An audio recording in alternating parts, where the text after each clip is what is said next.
오늘은 이제 열왕기상 2장 36절로 46절까지 하나님 말씀 전하겠습니다.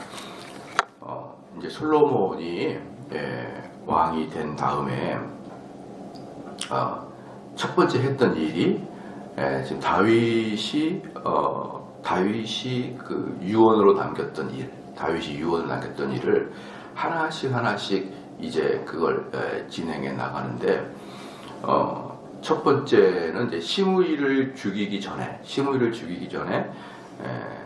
3인방을 먼저 제거를 했습니다. 3인방을 제거를 했어요. 솔로몬을 대항해서 데모를 했던 그 왕권을 차지하려고 했던 아도니아, 그 다음에 아도니아 밑에서 대제사장의 일을 했던 아비아달, 그렇죠. 그리고 군대 장관이었던 요압, 이렇게 셋을 처리를 했습니다. 아도니아, 아비아달, 요압, 이 셋을 처리를 했어요. 그래서 이 셋은 사실은 다윗의 마지막을 대항했던, 또 솔로몬에게 전적으로 대항했던 3인방이고, 그리고 가장 위험한 사람들이죠. 솔로몬은 이제 이 사람들 장애물을 제거하고, 그리고 이제 마지막에 이제 시므이까지 처리를 하게 되면서 다윗의 유언대로 이 넷을 다 처리를 했습니다. 넷을 처리했고, 또 그리고 이제 솔로몬이 왕권을 강화시키기 위해서는 전적으로 방해거리를 제거한 거예요. 전적 방해거리를 제거한다 라고 볼 수가 있죠. 이런 것은 일반 역사에서도 일어나잖아요. 왕권이 바뀌거나 대권이 바뀌면은 자신에게 결정적인 타격을 줄 수 있는 사람들을 미리 제거하는 것. 이건 다 상식인데, 이제 여기서 솔로몬이 그 일을 다 한 거예요. 넷을 제거했는데, 이제 사무엘 2장이 그 일을 했던 거거든요. 이 4명을 싹 제거하는 게, 죄송합니다. 사무엘에는 넷을 싹 제거하는 게 열왕기상 2장에서의 사역이다. 그리고 열왕기상 2장의 이제 마지막에 이제 36절부터 시므이를 제거하는 것이 이제 36절입니다. 이 시므이는 제거가 돼야 될 이유가 있었던 것이죠. 왜 그러냐면은 다윗에게 비난을 했다. 근데 이제 이 다윗에게 비난을 했다는 것은 단지 다윗이라는 우리 아버지를 비난했기 때문이 아니라, 이것은 다윗도 마찬가지고 솔로몬도 마찬가지지만, 이것은 개인적인 감정이라기보다는, 물론 개인적인 감정이 포함이 안 될 리가 없었겠죠. 그러나 다윗도 그렇고 솔로몬도 그렇고 계속 이것은 개인적인 감정이라기보다는 하나님의 기름 부음 받은 자에게 대항했던 자는 반드시 죽어야 된다라는 그 원리를 속에서 이 일을 집행하고 있다라는 것이에요. 이 일을 집행하고 있다. 그 다음에 두 번째는 뭐냐 그러면 그러니까 하나님에게 기름 부음 받은 자를 대항을 했기 때문에 그 사람은 죽어야 된다라는 것이 첫 번째고, 두 번째는 뭐냐 그러면은 이 끝까지 다윗을 반대했던 애들이 누구냐 그러면은 사울 후손들이었어요. 사울 직계들. 그러니까 베냐민 지파 중에서도 특별히 사울 근친들이 다윗을 계속 반대했거든요. 그런데 이 시므이가 사실은 베냐민 지파의 유력 인사였습니다. 유력 인사이기 때문에 이 사람은 언젠가는 다윗 계열에게 반항을 할 수 있는 그런 사람들이고, 그리고 다른 이제 이스라엘의 다른 10지파도 마찬가지예요. 다른 10지파도 특별히 다윗 계열에게 대항할 수 있는 중심축이 없었어요. 중심축이. 다른 베냐민 지파를 제외한 다른 모든 지파들은 자신들이 다윗에게 불만을 품어도 저 다윗을 대항하겠다, 다윗에게 그 쿠데타를 일으키자라고 할 만한 근거나 중심축이 없었단 말이죠. 근데 베냐민 지파는 전임 왕권이니까 얼마든지 거기에서 딱 깃발만 높이 들면은 모이려고 하는 사람이 있었기 때문에 이 베냐민 지파가 아무것도 아닌 것 같은데도 상당히 다윗 계열로 봤을 때는 눈에 가시거리였죠. 그러니까 이 시므이라는 이 사람이 두 가지 이유 때문에 이렇게 제거를 당해야 되는 거예요. 기름 부은 자를 대항했고, 두 번째, 언제든지 쿠데타를 일으킬 수 있는 세력이었기 때문에 이 시므이를 제거해야 됩니다. 그런데 제가 지난번에 말씀드렸지만 시므이가 다윗이 이렇게 뭡니까? 요단강을 건너올 때 다윗을 맞이하러 갔었지만 몇 명을 데려갔다고요? 1000명을 데리고 갔다. 1000명을. 남자 1000명을 데리고 가서 다윗을 맞이했습니다. 그만큼 베냐민 지파에서 시므이가 아주 영향력 있는 사람이고 유지였고, 그리고 그만큼 유지였기 때문에 다윗이 뭡니까? 사울을 제거했다고 말해가지고 너무 분노를 품었던 게 바로 시므이였습니다. 바로 그것 때문에 시므이는 제거가 돼야 됩니다. 그 다음에 그게 36절에 이제 들어가 볼게요. 왕이 보내어 시므이를 불러서 이르되 너는 예루살렘에서 너를 위하여 집을 짓고 거기서 살고 어디든지 나가지 말라. 이제 이때는 이제 예루살렘 그 사람 시므이를 불렀습니다. 불러가지고 너는 예루살렘에 살아라. 그러니까 시므이는 이때까지 예루살렘에 살지 않았겠죠. 어디 살았겠습니까? 그 예루살렘 바로 너머에 베냐민 지파의 땅에 살았어요. 베냐민 지파의 땅에 불러가지고 시므이한테 너는 예루살렘에서 집을 짓고 살아라. 이제 그랬는데 뭐냐 그러면 그 당시에 이제 예루살렘은 직경 1.35km였습니다. 1.35 평균. 동그랗게 본다면 직경이 1.35km. 아마 여러분 예루살렘에 놀러 가보면은 그 지금 우리가 예루살렘 놀러 가가지고 그 옛날 성이 있거든요. 옛날 성. 그 옛날 성전을 우리가 구경하러 다니는데 예루살렘 현대 시대 말고. 근데 그 지금에 보고 있는 성전보다 더 작았어요. 다윗 때는 더 작았단 말이에요. 왜냐 그러면은 다윗 때는 뭐 솔로몬 성전 같은 것들이 아직 세워지지 않았기 때문에 그때만 해도 이제 기브온 같은 것이 아직 그곳에 성곽이 아직 세워지지 않았거든요. 아직 정확히 성곽이 세워지지 않고 성곽은 작았죠. 지금 우리가 여행 가가지고 예수님 당시에 예루살렘 그 옛날 구도심을 구경할 수 있는데 그것보다 훨씬 작았습니다. 그래서 한 직경이 한 1km 조금 넘었어요. 거기에서 집 지고 살아라. 이건 뭐냐 그러면 일종의 가택연금입니다. 가택연금. 조그만 동네에서. 그 다음에 예루살렘 어떻습니까? 그 모든 왕들의 아주 눈에 직접적으로 띄는 곳이잖아요. 그러니까 너는 요 예루살렘 성 안에만 집을 짓고 다른 데 가지 마라. 이것은 너에게 큰 자유를 준다 이런 개념이 아니라 너는 이 동네에서 밖에 나가지 마라. 일종의 가택연금. 좁은 지역이기 때문에 이제 그렇게 했습니다. 37절에 너는 분명히 알라. 네가 나가서 기드론 시내를 건너는 날에는 정령 죽임을 당하리니 내 피가 내 머리로 돌아가리라. 이 기드론 시내는 이제 사무엘 상하하고 열왕기에서 보면 자꾸 나오는 게 기드론 시내예요. 기드론 시내는 이제 저번에도 말씀드렸지만 그 이스라엘 여행 가본 사람은 기드론 시내를 보는데 저게 기드론 시내인지 뭔지 이렇게 착각할 겁니다. 그래서 다시 한번 말씀드리면 기드론 시내는 뭐냐면 예루살렘하고 여기 감람산이 있어요.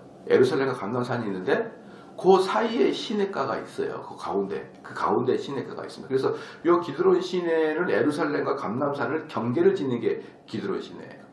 그럼 이제 기드론 시내는 이제 우리로 말하면 뭐가 있냐 그러면 그 예루살렘과 그 감람산 사이에 우리로 말하면은 그 뭡니까 그 올림픽 대로와 강변북로처럼 강이 있고 이게 양쪽에 도로가 있어요. 도로가. 근데 우리 한강처럼 그렇게 넓지는 않기 때문에 그렇게 크게 넓지는 않은데 어쨌든 가운데는 기드론 시내가 있고 옆으로는 이렇게 지금은 도로가 있어서 차가 이렇게 다닙니다. 그러니까 이제 그게 근데 이제 문제는 뭐냐 그러면은 그게 장마철이 아니고서는 우기가 아니고서는 항상 말라 있어요. 물이.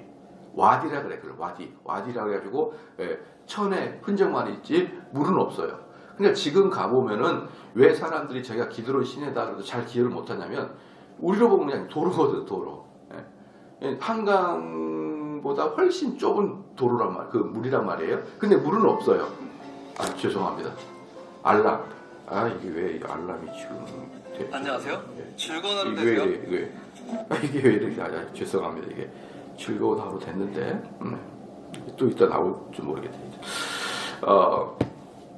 그 와디인데 평상시에는 저기 물이 없기 때문에 우리가 볼 때는 저기가 기드론 시내인지 뭔지 모르고 그냥 도로 같아요. 좁은 그 시내고 옆으로 이렇게 도로가 있어가지고 좁은 시내인데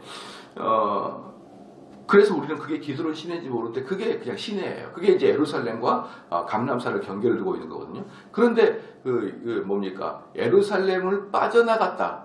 예루살렘의 성문을 나갔다. 이것을 다른 말로 기드론 시내를 건넜다. 이렇게 얘기를 해요, 보통. 우리가 옛날에 저희가 옛날에 시골 살 때 시골에서 이제 광주로 가려 그러면은 이제 마지막 그 고개가 하나 있어요. 무슨 제가 하나 있어요. 그 무슨 제 이름 잘 생각나는데 그 제를 넘어가면은 모든 놈들이 타락한다 막 그런 게 있었어요. 그러니까 이 고향을 떠나서 멀리 타향살에 가게 되면 나쁜 놈 된다 이런 있는데 그것처럼 그걸 넘어가면은 우리 동네를 나간 거다 이런 뜻은 뭐 두만강을 건넜다 그러면은 한반도를 넘어서 이제 중국으로 갔다 이런 뜻이 이미 무슨 강을 건넜다 이런 개념이 있잖아요. 그것처럼 기드론 시내를 건넜다 이 말은 예루살렘을 빠져나왔다 이 뜻이에요. 그런데 이제 이 기드론 시내는 뭐냐 그러면 이 예루살렘이 있고 감람산이 있어요. 그 감람산을 넘자마자가 베냐민 지파예요. 베냐민. 그러니까 예루살렘하고 베냐민 지파는 서울하고 일산 경계라니까 일산 관계입니다. 또는 구파발과 삼송 관계예요. 그냥 그거 넘어가면은 도가 바뀌어요. 그것처럼 예루살렘에서 기드론 시내를 넘어가자마자 베냐민 지파입니다. 그러니까 지금 여기서 말하고 있는 게 뭐냐면 너는 앞으로 죽을 때까지 베냐민 지파 사람 만나지 마라 이 뜻이에요. 너는 위험한 놈이니까 너 만나지 마라 이렇게 했습니다. 그리고 만약에 너가 그런 날에 기드론 시내를 건넌다. 그러니까 기드론 시내를 건넌다는 것은 예루살렘을 빠져나간다 첫 번째, 두 번째 베냐민 사람을 만난다 이 뜻이에요. 너가 그런 날에는 너는 죽을 것이다 이 뜻입니다. 그러니까 네 피가 내 머리로 돌아가리라. 이거는 네 죽음은 너의 책임이다 이 뜻이에요. 네 책임이니까 나한테 서운하게 생각하지 마라 이런 뜻입니다. 그러니까 38절에 시므이가 왕께 대답하되 이 말씀이 좋사오니 내 주 왕의 말씀대로 종이 그리하겠나이다 하고 이의 날이 오래도록 예루살렘에 머무니라. 시므이 입장에서는 분명히 다윗에게는 죄 용서 받는 것을 확고하게 약속을 받았거든요. 언약을 받았단 말이면 그냥 시므이가 다윗이 있는 동안에는 안심이었습니다. 안심. 근데 이제 자기하고 언약을 맺었던 다윗은 돌아갔고 이제 그 아들이 딱 왕이 됐으니 허구한 날 그 마음속에 불안하죠. 언제 무슨 건수를 잡아서 나를 죽일 것인가. 그것도 앞에 솔로몬 반대파 3인방을 다 제거한 것을 보니 언제 또 나를 죽일 것인가 이렇게 항상 불안하단 말이에요. 항상 불안하기 때문에 솔로몬이 불러서 이렇게 하면은 너를 죽이지 않겠다 이렇게 언약을 맺어준 거예요. 그러니까 시므이 입장에서도 어떻습니까? 시므이 입장에서도 안전한 거죠. 비록 가택연금이긴 되지만 근거 없고 기준 없는 불안한 게 아니라 기준을 딱 정해주고 이 안에만 있으면 너를 살려주겠다. 그러니까 시므이 입장에서도 괜찮은 겁니다 이게. 그리고 솔로몬 입장에서도 딱 던져놓고 내가 알고 있는 시므이는 언젠가 이걸 어길 것이다 라는 것을 솔로몬은 사실은 알고 있었어요. 왜냐하면 그 지혜로운 자고 시므이의 평상시에 그 방자한 스타일을 봤을 때는 언젠간 개념 없이 어길 것이다. 그때는 내가 너를 죽일 것이다. 이 마음이 있었고 시므이 입장에서도 살 수 있는 길이 생긴 겁니까? 그러니까 둘이서 오케이 좋습니다. 언약을 딱 맺은 거예요. 그것도 어떤 언약입니까? 언약 들어가게 되면 하나님 앞에서 맹세했다라는 뜻입니다. 그게. 그러니까 사실은 이제 솔로몬 같은 경우도 어떻습니까? 나 저 시므이 저 사람 꼭 죽이고 싶은데 솔로몬 입장에서도 그 시므이가 이것을 범하지 않으면 죽일 건덕지가 없는 거예요. 걔를 사형시킬 이유가 없어져 버릴 겁니다. 그러니까 사실은 솔로몬도 상당히 많은 걸 양보한 거죠. 상당히 많은 걸 양보하고 있고 그 다음에 시므이도 나름대로의 안전장치를 확보한 것입니다. 그렇게 시간이 쭉 지났다가 3년이 지났습니다. 39절에 3년 후에 시므이의 두 종이 가드왕 마아가의 아들 아기스에게로 도망하여 간지라. 혹이 시므이에게 구하여 가로되 당신의 종이 가드에게 있나이다. 여기 이제 시므이의 종이 3년 정도 지난 다음에 도망가 버렸습니다. 그리고 가드로 갔는데 이 가드가 어디냐 그러면은 블레셋의 5개의 도시 중에 하나가 가드잖아요. 그렇잖아요. 이제 그리 도망갔어요. 그리 도망갔는데 이 가드는요 어디냐 그러면 예루살렘에 있다 그러면은 땅 나와서 기드론 시내가를 건너면 감람산이 나오고 감람산을 내려가게 되면 베냐민 지파라 했잖아요. 그죠? 요 반대로 가야 됩니다. 그러니까 그 기드론 시내는 예루살렘에서 볼 때는 북서쪽입니다. 북서쪽. 근데 블레셋은 저기 아시잖아요. 저기 해변가니까 지중해 쪽이니까 동쪽이에요. 그러니까 반대 방향입니다. 그러니까 사실은 문자 그대로 시므이는 기드론 시내를 안 걷는 거예요. 기드론 시내를 안 걷고 예루살렘 동쪽으로 이제 가가지고 가드 땅으로 간 겁니다. 근데 여러분 이게 이제 바로 이제 그 좀 띨빵한 사람들이 가진 생각인데 만약에 법에 어떤 이제 옛날에 보면 다리가 있어요. 다리가 있는데 그 다리가 튼튼한 게 아니고 그 나무를 위에 흙을 덮어가지고 집을 만들어가지고 다리를 만들어놨어요. 근데 이제 거기다 뭐라고 썼냐 그러면 말은 출입금지. 그 말이 올라갔을 때 이게 무너지니까 출입금지 써놨어요. 근데 사람이 말이 출입금지인데 소를 타고 가다가 소는 괜찮구나. 그리고 끌고 들어갔어요. 무너졌습니다. 그리고 이제 사또가 너 왜 써놨는데 들어갔냐? 소라고 써놨지 않습니다. 소라고 써있지 않아요. 나는 죄 없어요. 그렇게 할 수 없잖아요. 말 출입금지 그러면은 당연히 소도 출입금지죠. 소가 써있지 않다고 해서 소가 통과된다는 것은 죄가 없다라는 게 아니잖아요. 그것처럼 기드론 시내가를 건너지 마라. 이것은 예루살렘을 빠져나오지 말라는 것이지 꼭 기드론 시내를 건너지 말라 이건 아니잖아요. 그런데 이 시므이는 딱 건넙니다. 이게 뭐랑 똑같냐면요, 여러분. 뭐랑 똑같냐면 하와가 유혹을 당할 때 너가 이것을 먹는다는 정령 죽으리라 했던 하나님 말씀을 죽을까 하노라 이걸로 바꾼 거랑 똑같아요. 느슨하게 그것을 느슨하게 해석하고 자기 유리한 대로 해석하려고 하는 성향이 사람들 마음속에 있다는 것입니다. 그게 분명하게 있어요.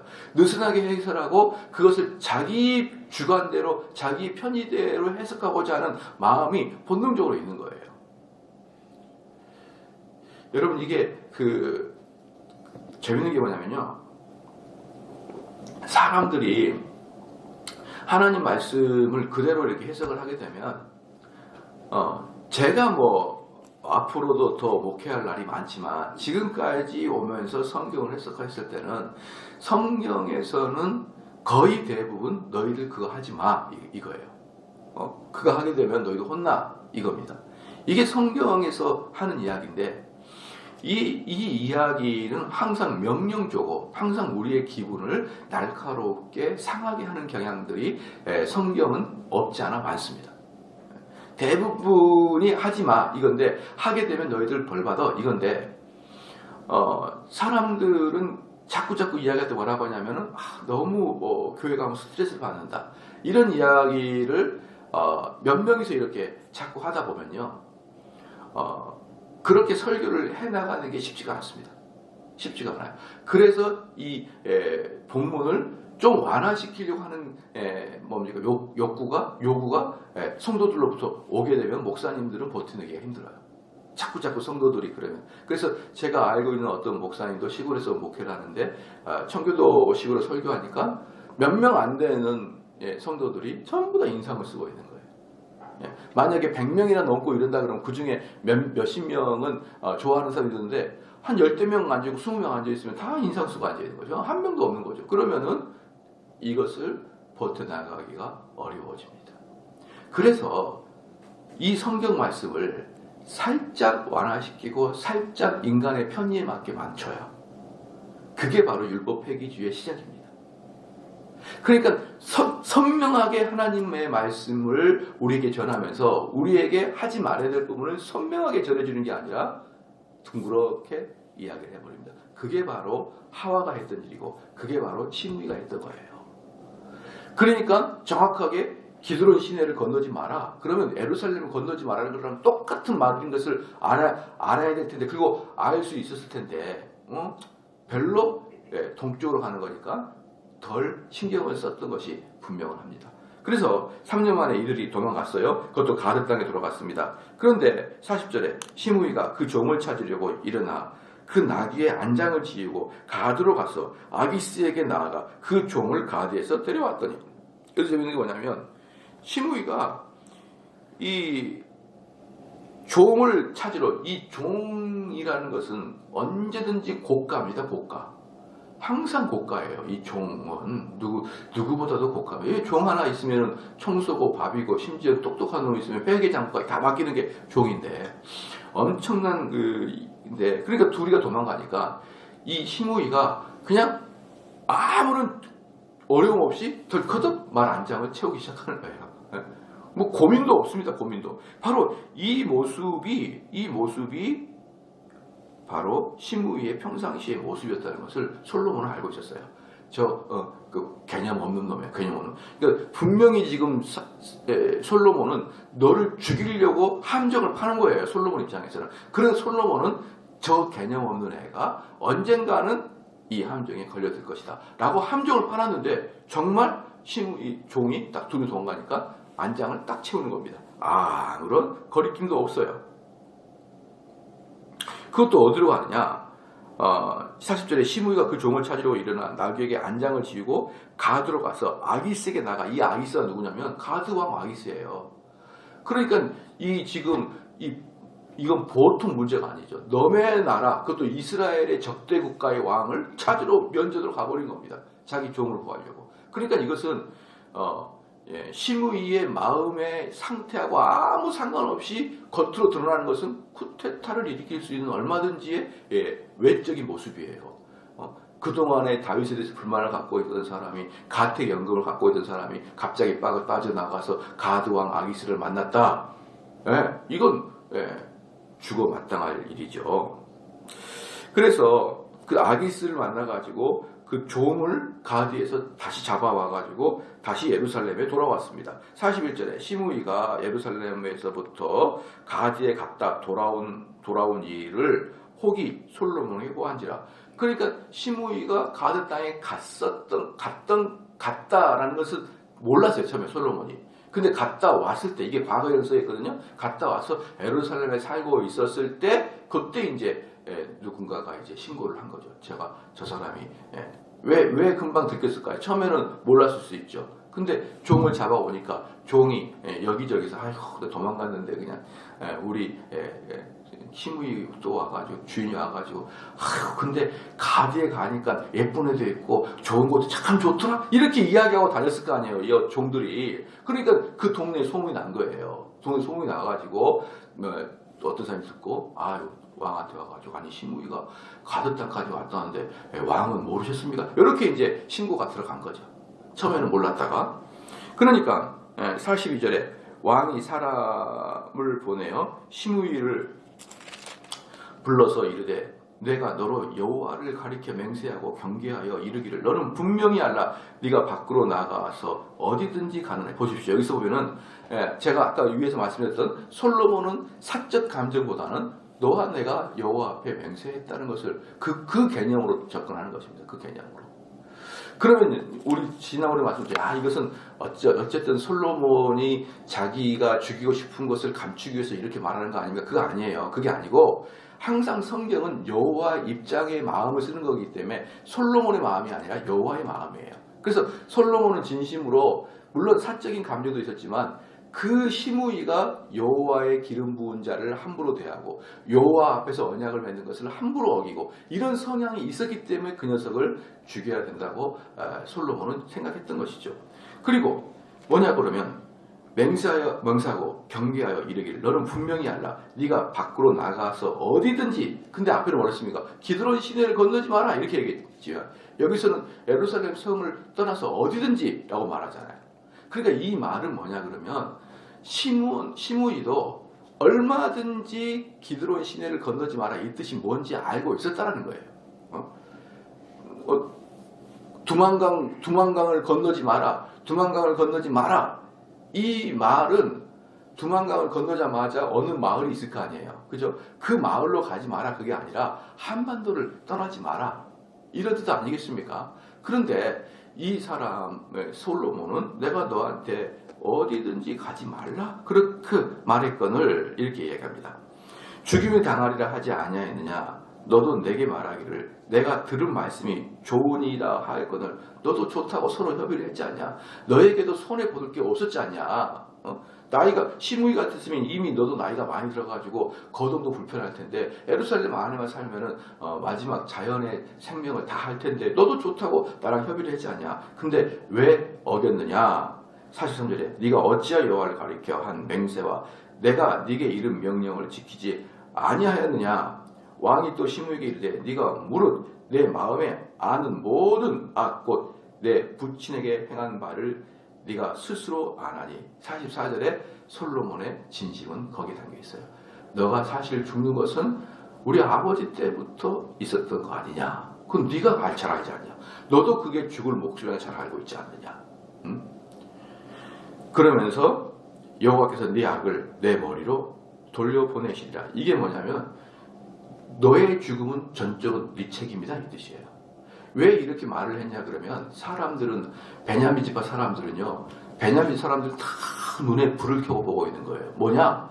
저 녀석이 왕권을 잡기 위해서 독재를 하려고 우리 시므이를 죽이면 가만 안 놔도 이런 눈빛으로 보고 있었던 겁니다. 그러니까 솔로몬은 숙제가 있는 게 뭐냐면 이 쿠데타를 일으킬 수 있는 이 시므이를 제거해야 되는데 베냐민 지파 사람들을 자극하지 않고 제거를 해야 되는 거예요. 베냐민 지파 사람을 자극 안 해야 돼. 이 두 개를 이루기 위해서 약속을 맺었던 것입니다. 그래서 누구 하나 심지어 시므이조차도 항변할 수 없도록 명백한 죽음의 기준을 제시했던 겁니다. 그래서 그것이 이루어졌던 것이고 그리고 솔로몬은 사실은 그 일이 이루어질 것을 그의 지혜로 미리미리 알고 있었던 것이죠. 알고 있었던 것입니다. 그 시므이의 덜렁덜렁 하나님 말씀에 예민하게 반응하지 않음 이런 습성들은 언젠가 죄를 지게 될 것이다 라는 것을 알고 있었죠. 그래서 45절에 그러나 솔로몬 왕은 복을 받고 다윗의 위는 영원히 여호와 앞에 경고히 서리라 하고 그러니까 44절에 너는 죽을 거야. 그러나 솔로몬은 베냐민 지파 너희들에게 공격당할 것이 없다 이 뜻이에요. 없다. 나는 너를 죽이로 말미암아 우리 솔로몬의 계열이 아무런 어려움이 없고 오히려 튼튼히 복을 받아서 영원히 그 왕의 위가 떨어지지 않을 것이다 라고 말했습니다. 46절에 여호야다의 아들 브나야에게 명함에 저가 나가서 시므이를 쳐 죽게 한지라. 이 브나야가 누구라 했습니까? 왕의 경호실장이었죠. 그래서 이 사람이 요압도 죽였지 않습니까? 요압도 죽이고 시므이도 죽여가지고 얘다가 솔로몬의 손에 경고하여 지니라. 그러니까 재밌는 게 뭐냐 그러면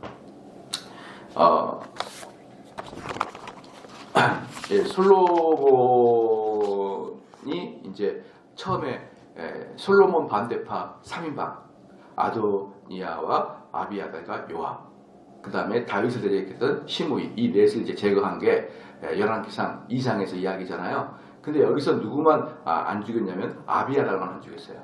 아비아달만 안 죽였어요. 왜? 이 사람은 종교인이니까 대제사장이었고 나머지는 전부 다 군인이든지 칼을 쓰는 사람이었어요.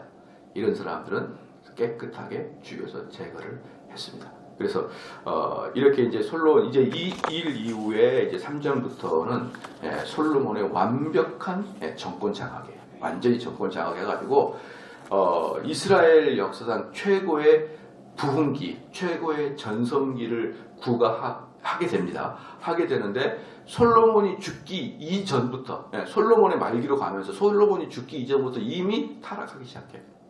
솔로몬 때부터 타락을 해요.